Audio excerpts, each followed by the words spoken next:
जय श्री कृष्णा। राधे राधे।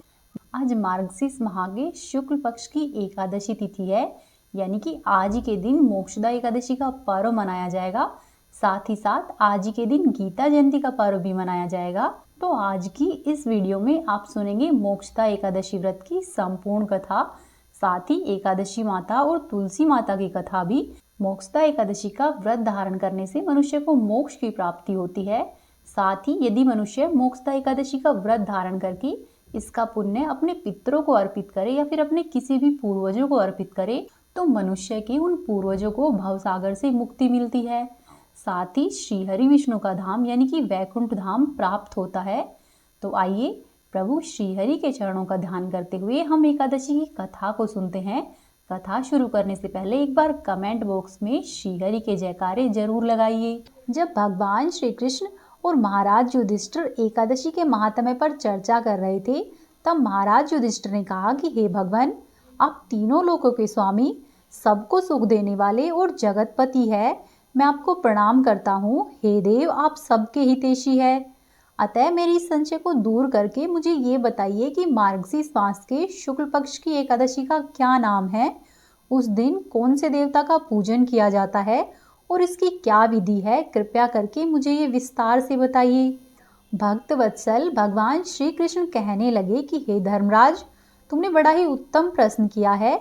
इसको सुनने से तुम्हारा यह संसार में फैलेगा और एकादशी कथा को सुनने मात्र से मनुष्य को पुण्य मिलता है।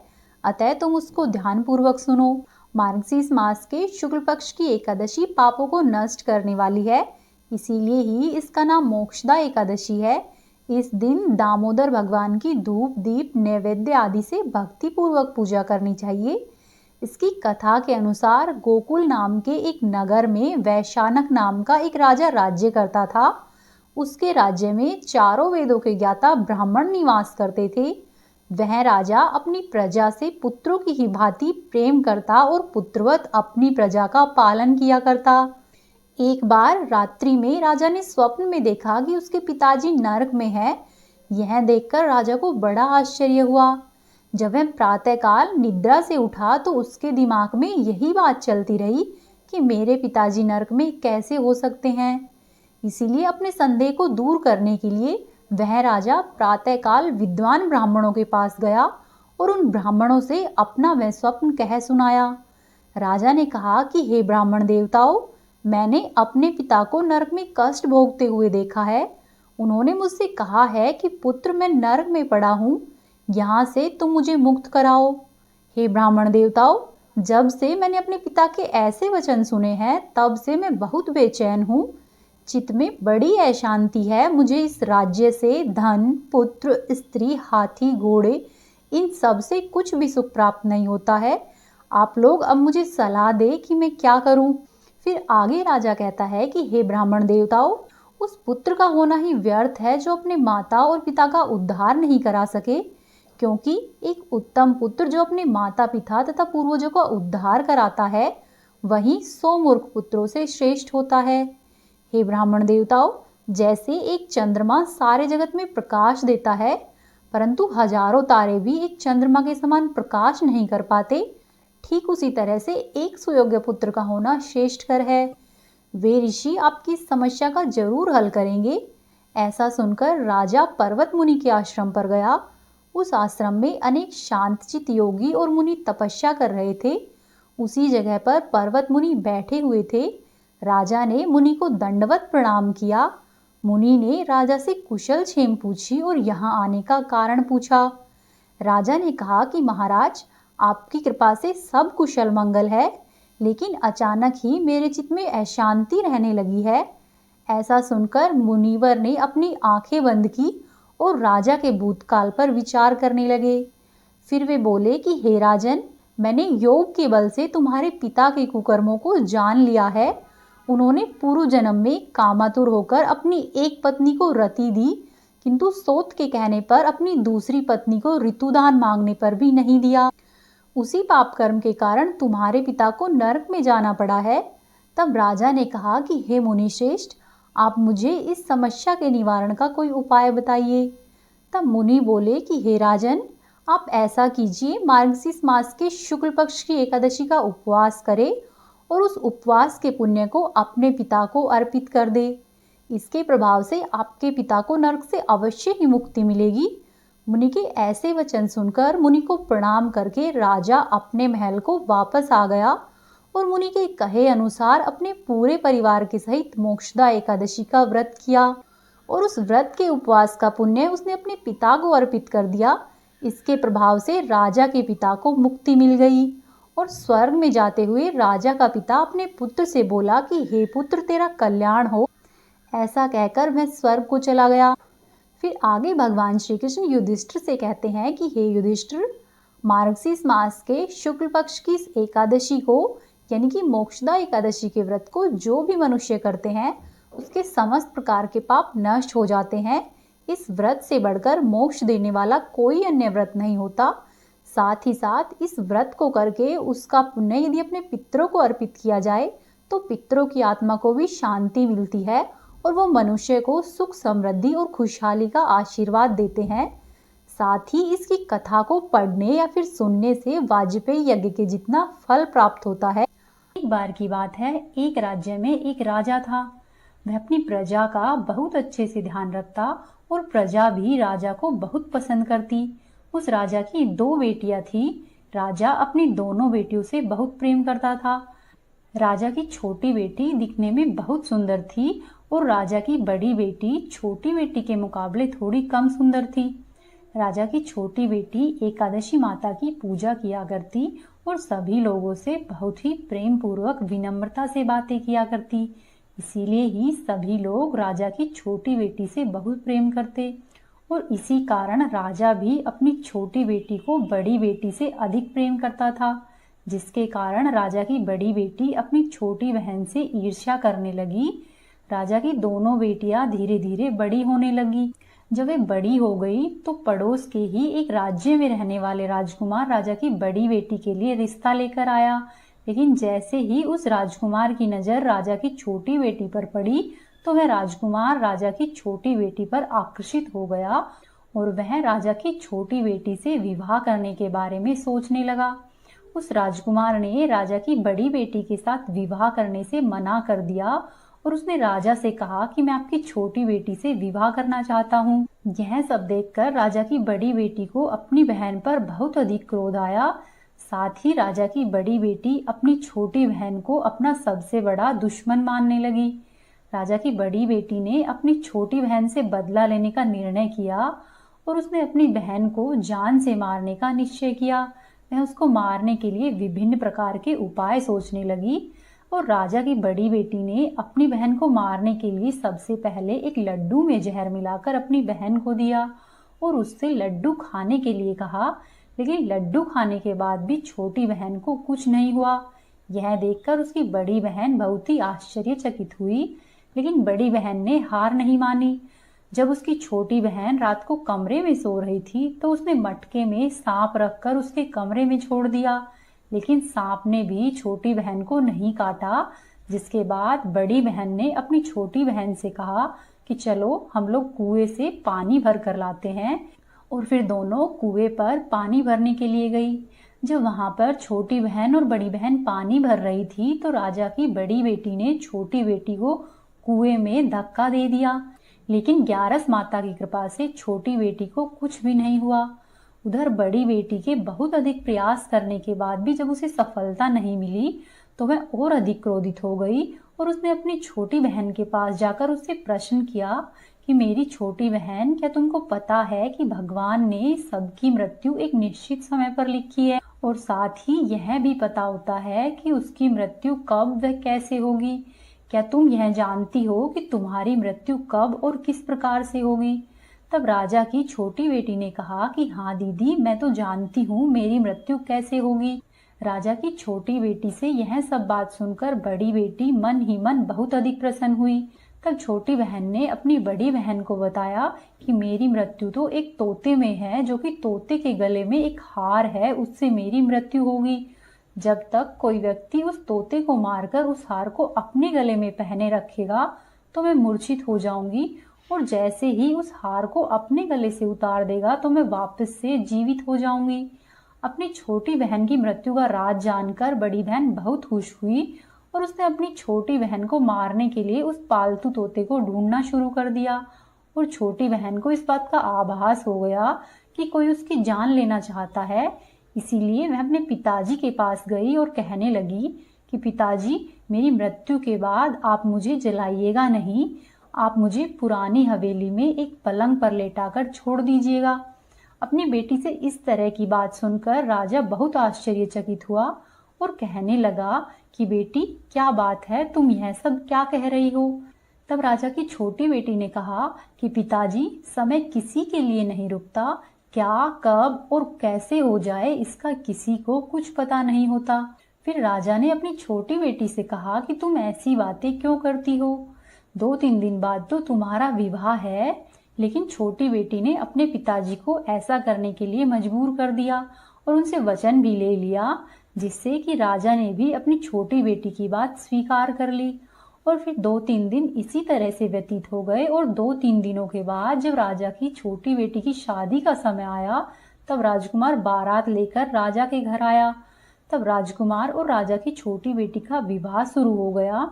और जैसे ही राजा की छोटी बेटी राजकुमार के साथ फेरे लेने लगी तो उसकी बड़ी बहन ने अपनी छोटी बहन के कमरे में जाकर उसके तोते को पकड़ लिया और उसके तोते को जान से मार दिया। और तोते के गले में जो हार था, उस हार को राजा की बड़ी बेटी ने अपने गले में पहन लिया।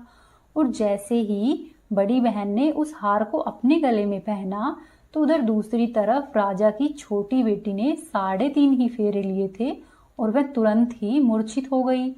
इसके बाद राजा ने बड़े बड़े वैद्य हकीमों को बुलाया और अपनी छोटी बेटी का इलाज करने के लिए कहा।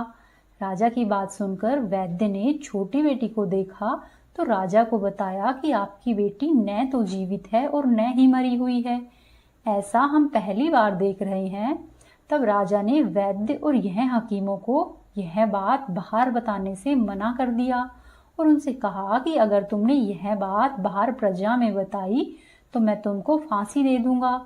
फिर राजा ने अपनी बेटी की इच्छा के अनुसार ही अपनी छोटी बेटी को पुराने महल में ले जाकर एक पलंग पर लेटा दिया और वहां पर कुछ सैनिकों को सुरक्षा के लिए तैनात कर दिया। इसके बाद जब राजा वापस अपने महल पर आया तो राजा की बड़ी बेटी अपने पिताजी के पास आई और कहने लगी कि पिताजी, अगर यह शादी संपन्न नहीं हुई तो आपकी इज्जत का क्या होगा? आप कहे तो मैं आपकी इज्जत बचाने के लिए राजकुमार से शादी करने के लिए तैयार हूँ। जिसके बाद राजा ने अपनी बड़ी बेटी की बात मान ली और राजा ने अपनी बड़ी बेटी को छोटी बेटी के कपड़े पहनाकर मंडप में भेज दिया। लेकिन राजकुमार यह जान गया कि यह राजा की बड़ी बेटी है, छोटी बेटी नहीं है। लेकिन जब राजकुमार ने शादी करने से मना कर दिया तो सभी लोगों ने राजकुमार को उससे शादी करने के लिए विवश कर दिया। इस तरह से बचे हुए फेरे राजा की बड़ी बेटी ने लिए और विवाह संपन्न हुआ। जिसके बाद राजकुमार राजा की बड़ी बेटी को लेकर अपने महल में गया और विवाह होने के बाद राजकुमार ने उससे ना तो बात की और ना ही उसे पसंद करता था और ना ही उसके आसपास भटकता था। और राजकुमार ने यह फैसला किया कि वह अपनी प्रेमिका को ढूंढ कर रहेगा और यह जानकर रहेगा कि आखिर उसके साथ क्या हुआ है। इसी तरह से धीरे धीरे दिन व्यतीत होने लगे। एक दिन राजकुमार अपने घोड़े पर सवार होकर राजा के महल के पास पहुंचा। वहां पर उसने कुछ सैनिकों को देखा और महल के पास जब राजकुमार गया और महल को ध्यान से देखा तो वह समझ गया कि यह तो हमारे ससुर का महल है। तब राजकुमार ने सैनिकों से पूछा कि तुम लोग यहाँ पर क्या कर रहे हो और उस महल के अंदर उस पलंग पर कौन लेटा है? जिसके बाद सैनिकों ने बताया कि यहाँ पर राजा की छोटी बेटी है। यह सुनकर राजकुमार को बहुत अधिक आश्चर्य हुआ, साथ ही वह प्रसन्न हो गया और वह तुरंत ही अपनी प्रेमिका के पास पहुंचा और उसकी सेवा करने लगा। जैसे ही रात हुई तो राजा की छोटी बेटी उठकर खड़ी हो गई। राजकुमार यह देखकर बहुत ही आश्चर्यचकित हुआ और उसने प्रसन्न होकर पूछा कि यहाँ पर तुम क्या कर रही हो? तुम मेरे साथ मेरे घर पर चलो। तब राजा की छोटी बेटी ने राजकुमार को सारी बातें कह सुनाई और बताया कि मेरी जान एक तोते में बसती थी यह बात मैंने सिर्फ अपनी बहन को बताई थी और मुझे पता है कि उसने ही मुझे मारने का प्रयास किया है। उसके पास एक हार है जिसको वह सुबह पहन लेती है और रात्रि में उतार देती है। जब तक वह हार को पहनकर रखती है तब तक मैं मूर्छित रहती हूँ और जैसे ही वह हार को उतार देती है मैं फिर से जीवित हो जाती हूँ। और जब तक मेरी बहन के पास वह हार रहेगा तब तक मैं जीवित और मूर्छित होती रहूंगी। अगर मेरी बड़ी बहन के पास जो हार है वो मेरे हाथ लग जाए तो मैं हमेशा के लिए जीवित हो जाऊंगी। राजकुमार यह सब बातें सुनकर राजा की छोटी बेटी के पास रहने का निर्णय लेता है और उसने अपने बचे हुए सारे फेरे उस बेटी के साथ ही संपन्न किए और इस तरह से अपना विवाह पूर्ण कर लिया और वहीं पर ही वह रहने लग गया। देखते ही देखते कुछ समय में राजा की छोटी बेटी यानी कि राजकुमार की पत्नी गर्भवती हो गई। एक दिन राजकुमार को किसी काम से बाहर जाना पड़ा। तब छोटी बहन के पेट में बहुत तेज से दर्द होने लगा, जिसके बाद उसने माता का नाम लिया और एकादशी माता को याद किया। वहां पर एकादशी माता प्रकट हुई और उन्होंने अपने भक्त के दर्द को दूर किया और एक पुत्र की प्राप्ति करवाई। और फिर वहीं पर अचानक से राजकुमार भी आ गया। राजकुमार ने ग्यारस माता को देखा तो वह आश्चर्यचकित हो गया और उसने तुरंत ही ग्यारस माता को प्रणाम किया। तब माता ने राजकुमार से कहा कि जब यह तुम्हारा पुत्र 5 वर्ष का हो जाए तो तुम आकर अपनी पत्नी का हार इसके गले में डाल देना। देखते ही देखते समय व्यतीत हुआ और राजकुमार व राजा की छोटी बेटी का पुत्र 5 वर्ष का हो जाता है। तो राजकुमार अपने बेटे से कहता है कि बेटा, मैं कुछ काम से बाहर जा रहा हूँ, तुम अपनी माता का ध्यान रखना। और ऐसा कहकर वह वहां से चला जाता है। राजकुमार को वहां से बाहर निकलता हुआ बड़ी बहन के सैनिक देख लेते हैं और जाकर सारी बात बड़ी बहन को बता देते हैं, जिसके बाद बड़ी बहन अपनी छोटी बहन के पुत्र को वहां से उठवा लेती है और उसे मरवा देती है। छोटी बेटी के पुत्र के 2 टुकड़े करवा देती है। पहला टुकड़ा चक्की के पास छुपा देती है और दूसरा टुकड़ा अपने पलंग के नीचे रख लेती है। उसके बाद ग्यारस माता उनके घर पर भिखारी का रूप लेकर आती है और भिखारिन के रूप में बड़ी बहन के पास जाती है और भिक्षा मांगती है। तब बड़ी बहन अपने नौकरों से कहती है कि जाकर दरवाजे पर जो भी है उसे भिक्षा दे दो। नौकर जैसे ही ग्यारस माता को भिक्षा देने आते हैं तो माता उनसे भिक्षा लेने से मना कर देती है और कहती है कि मैं तो तुम्हारी महारानी से ही भिक्षा लूंगी। नौकर ऐसी बात जाकर अंदर बड़ी बहन को बताते हैं। फिर बड़ी बहन स्वयं ही माता के लिए भिक्षा लेकर आती है। तो माता एक बिल्ली का रूप लेकर उसके कमरे में चली जाती है और वहां पर छोटी बेटी के पुत्र के 2 टुकड़ों को आपस में जोड़ देती है और उसे जीवित कर देती है और फिर उसे वहां से लेकर चली जाती है। धीरे धीरे इसी तरह से कुछ दिन और व्यतीत होते हैं। फिर एक दिन राजकुमार अपने पुत्र को बड़ी बहन के पास लेकर आता है और उससे कहता है कि ये मेरा पुत्र है, यदि तुम इसका अच्छे से ध्यान रखोगी तो संभव है कि मैं तुमसे बातें करना शुरू कर दूं। और फिर राजकुमार अपने बच्चे से कहता है कि तुम्हारी मम्मी से उसके गले का हार मांग लो। तो वह अपने पिता की बात मानकर राजकुमार का लड़का अपनी मम्मी के पास जाता है और कहता है कि मुझे आपका हार चाहिए। यह सुनकर पहले तो बड़ी रानी बहुत अधिक क्रोधित होती है, पर फिर उसको याद आता है कि राजकुमार ने कहा था कि अगर मैं इस बच्चे का ध्यान रखूंगी तो वह मुझसे बात करेंगे, जिसके कारण वह राजकुमार के बच्चे को वह हार दे देती है और वह तुरंत ही उस हार को ले जाकर अपने पिता को देता है। तब राजकुमार अपने बेटे को लेकर वहां से जाने लगता है और बड़ी बहन से कहता है कि तुम हमारे लिए खाना बनाकर रखना, मैं शाम को तुम्हारे साथ ही खाना खाऊंगा। ऐसा कहकर वह अपने बेटे को लेकर वहां से चला जाता है। उसके बाद वह राजा के पास जाता है और जो सब बातें थी वह सब राजा को कह सुनाता है। राजा अपनी बड़ी बेटी की इस प्रकार की करतूतों को सुनकर बहुत अधिक क्रोधित होता है और राजा अपनी परवरिश को ही दोष देने लगता है और राजा राजकुमार को अपनी छोटी बेटी के साथ रहने के लिए ही आदेश देता है और बड़ी बेटी को दंड देता है।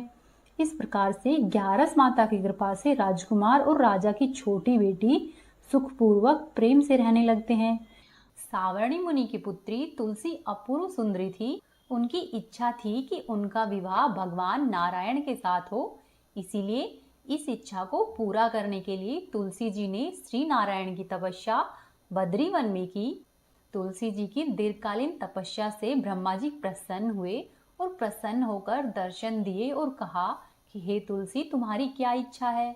तब तुलसी जी ने कहा कि हे ब्रह्मदेव, आप अंतर्यामी हैं, सबके मन की बात जानते हैं, फिर भी मैं अपनी इच्छा आपको बताना चाहती हूँ कि भगवान नारायण मुझे पति के रूप में मिले।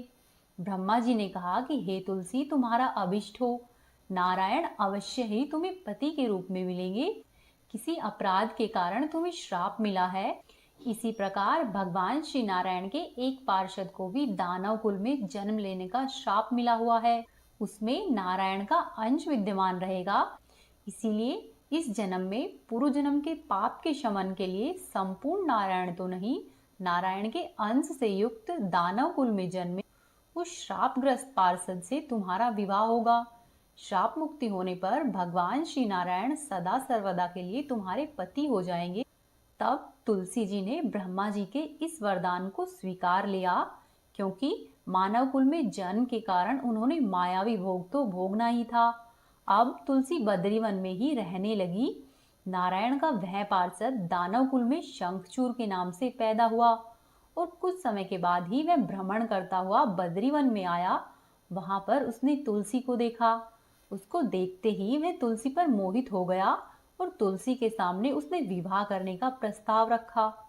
इतने में ही ब्रह्मा जी वहां पर आ गए और तुलसी जी से कहा कि तुलसी, शंखचूर को देखो, इसमें कैसा तेज है, इसका कैसा स्वरूप है। दानव कुल में जन्म लेने के बाद भी ऐसा लगता है मानो शरीर में नारायण का ही वास हो। तुम इसका प्रस्ताव सहर्ष स्वीकार कर लो। तुलसी जी को भी लगा कि उनकी तपस्या पूर्ण हुई, उन्हें इच्छित फल मिला है।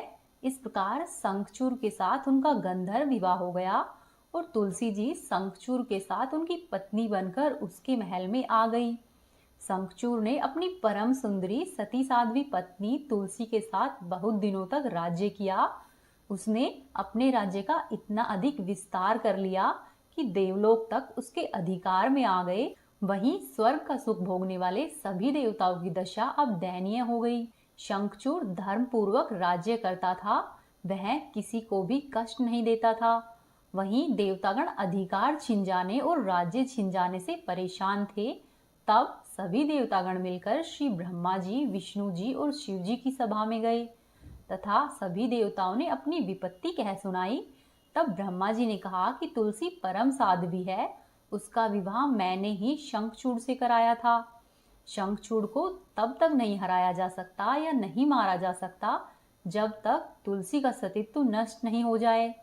तब श्री विष्णु जी ने कहा कि शंखचूड़ पूर्व जन्म में मेरा पार्षद था, शाप के कारण उसे दैत्य कुल में जन्म लेना पड़ा। इस जन्म में भी उसमें मेरा अंश व्याप्त है। साथ ही तुलसी के पतिव्रत धर्म से वह अजय है। फिर सभी देवताओं की सहमति से भगवान शिव ने शंखचूड़ के पास संदेशा भिजवाया कि या तो वह देवताओं का राज्य लौटा दे या फिर उनसे युद्ध करे। शंखचूड़ शंकर जी के पास पहुंचा और उसने कहा कि हे देवाजी देव, आपके लिए देवताओं का पक्ष लेना उचित नहीं है। राज्य का विस्तार करना तो हर राजा का कर्तव्य होता है और मैं धर्म पूर्वक शासन कर रहा हूँ, मैं किसी को भी दुखी नहीं कर रहा हूँ। आप देवताओं से कहिए कि मेरी प्रजा होकर रहे और मैंने आपका भी कोई अपकार नहीं किया है। हमारा और आपका युद्ध शोभा नहीं देता। अगर इस युद्ध में आप हार गए तो यह बड़ी ही लज्जा की बात होगी और यदि मैं हार गया तो आपकी कीर्ति बहुत अधिक नहीं बढ़ेगी। शंखचूड़ की बात सुनकर भगवान शंकर हंसे, क्योंकि वे तो सभी रहस्य जानते थे। तुलसी और शंखचूड़ के पूर्व जन्म के श्राप की अवधि अब लगभग पूरी ही होने वाली थी। भगवान शंकर बोले कि शंखचूड़, इसमें कीर्ति और लज्जा की तो कोई बात नहीं है। तुम देवों को उनका राज्य लौटा दो और उन्हें उनके पद पर प्रतिष्ठित होने दो। युद्ध से बचने का एकमात्र यही उपाय है। तब शंखचूड़ ने कहा कि मैंने तो युद्ध के बल से ही देवलोक को जीता है और अब यदि कोई देवलोक को वापस चाहता है तो उसे केवल युद्ध करके ही मैं वापस लौटा सकता हूँ। मेरा यह अंतिम निर्णय है। ऐसा कहकर शंखचूड़ वहां से चला गया। उसने अपने राजमहल में वापस आकर अपनी पत्नी तुलसी को सारी बातें कह सुनाई और कहा कि हे तुलसी, कर्म भोग सब काल सूत्र में बंधा हुआ है। जीवन में हर्ष, शोक, भय, सुख, दुख, मंगल और अमंगल सब कुछ काल के ही अधीन है। हम तो केवल निमित्त मात्र है। संभव है कि भगवान शिव देवों का पक्ष लेकर मुझसे युद्ध करे। तुम चिंता मत करना, तुम्हारा सती तेज मेरी रक्षा करेगा। और फिर दूसरे ही दिन भगवान शंकर के नेतृत्व में देवताओं ने युद्ध छेड़ दिया। शंखचूड़ ने भीष्म बाण की वर्षा करके सभी देवताओं के वेग को रोका। उनके प्रहार से देवतागण डगमगाने लगे। फिर शंखचूड़ ने दानवी शक्ति का प्रयोग करके मायावी युद्ध आरंभ कर दिया। युद्ध स्थल पर वह दिखाई नहीं देता, परंतु उसके अस्त्र और शस्त्र देवताओं पर प्रहार कर रहे थे।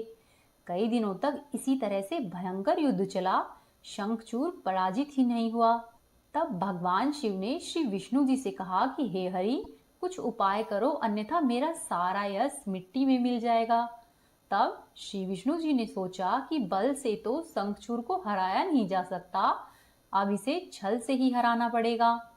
तब उन्होंने तुरंत ही अपने स्वरूप को शंखचूड़ जैसा बनाया और अस्त्र व शस्त्रों से सुसज्जित होकर वे तुलसी जी के महल में आ पहुंचे। वहां पर तुलसी जी के पास पहुंचकर बोले कि हे प्रिय, मैं युद्ध जीत आया। सारे देवता भगवान शंकर के समेत हार गए हैं। इसी खुशी में आओ, मैं तुम्हें अंक से लगा लूं। पति को प्रत्यक्ष खड़े देखकर और विजय का समाचार सुनकर तुलसी जी दौड़कर आई और मायावी शंखचूड़ के गले से लिपट गई। इस प्रकार पति पत्नी दोनों ने आलिंगन होकर खूब आनंद मनाया। इधर पराये पुरुष के साथ इस प्रकार के व्यवहार से तुलसी का सती तेज नष्ट हो गया। उनका सती तेज, जो कि शंखचूड़ के लिए एक कवच की तरह काम कर रहा था, अब वह नष्ट हो गया था। इसीलिए युद्ध के मैदान में शंखचूड़ शक्तिहीन हो गया और यह जानते ही भगवान शंकर ने अपने त्रिशूल से शंखचूड़ पर प्रहार कर दिया। त्रिशूल के लगते ही शंखचूड़ जलकर भस्म हो गया और शंखचूड़ के मरने का जानकर श्रीहरि विष्णु अपने असली रूप में आ गए और अपने सामने अपने पति के स्थान पर श्रीहरि विष्णु को देखकर तुलसी बहुत आश्चर्यचकित हुई। अब उसे पता चल गया था कि स्वयं नारायण ने उसके साथ छल किया है। तब क्रोध में आकर तुलसी जी ने श्रीहरि विष्णु को श्राप दिया कि एक स्त्री का सतीत्व भंग करने के अपराध में आप हृदयहीन पत्थर हो जाओगे। तब भगवान श्री हरि विष्णु ने तुलसी जी के श्राप को सिरोधार्य किया और कहा कि हे देवी, तुम्हारे और शंखचूड़ के कल्याण के लिए मुझे ऐसा करना पड़ा। तुम दोनों को श्राप से मुक्त कराना था। तुम भी अब अपना ये शरीर त्याग कर तुलसी के रूप में जन्म लोगी और मेरी पूजा तुलसी दल से होगी। मैं शालिग्राम पत्थर बनूंगा, मेरे शीश पर तुम सदैव ही विराजमान होगी। तुम्हारे पति की हड्डियों के चूर्ण से शंख की उत्पत्ति होगी और उसी शंख की ध्वनि से देवताओं और मेरी पूजा आराधना होगी। हे देवी, जहाँ पर शंख की ध्वनि होगी वहां मैं सदैव ही विराजमान रहूंगा। तुमने पूर्व जन्म में बद्री वन में मुझे पाने के लिए कठोर तपस्या की थी। अब अगले जन्म में मैं नारायण प्रस्तर के रूप में बद्रीनाथ वन में स्थापित होऊंगा और मेरी पूजा अर्चना फल फूल से नहीं होकर तुलसी दल से होगी। तुम सदैव ही मेरे शीश पर विराजमान होकर मुझसे भी ऊंचा पद प्राप्त करोगी और मेरा भोग भी तुम्हारे बिना स्वीकार नहीं होगा। प्रेम पूर्वक बोलिए श्री हरि विष्णु भगवान की जय, तुलसी माता की जय। तो ये थी आज की कथाएं। उम्मीद है आपको पसंद आई होगी। यदि आपको पसंद आई है तो चैनल को जरूर सब्सक्राइब कीजिए, वीडियो को लाइक करें और कोशिश करें कि अपने 1 या 2 दोस्तों के साथ वीडियो को शेयर करें। हरे कृष्णा।